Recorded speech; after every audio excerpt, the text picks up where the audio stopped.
दो दोस्त अहमद और अली एक खूबसूरत गांव में रहते थे। दोनों बहुत अच्छे दोस्त थे और हर काम साथ करते थे। एक दिन वो दोनों जंगल में घूमने गए। जंगल में खेलते खेलते वो गहरे जंगल में पहुंच गए। अहमद को अचानक ख्याल आया कि वो रास्ता भूल गए हैं। दोनों दोस्तों ने सोचा क्या करें। अली ने कहा, घबराओ नहीं, हम एक दरख्त पर चढ़कर रास्ता देखते हैं।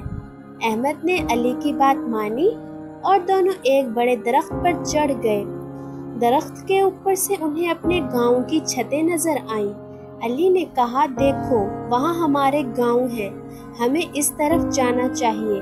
दोनों दरख्त से नीचे उतरे और जल्द ही अपने गांव वापस पहुंच गए। जब वो वापस पहुंचे तो उन्होंने महसूस किया कि अगर वो मिलकर काम करें तो कोई मुश्किल उन्हें नहीं रोक सकती। इस दिन के बाद उनकी दोस्ती और भी मजबूत हो गई और वो हमेशा एक दूसरे की मदद करते रहे।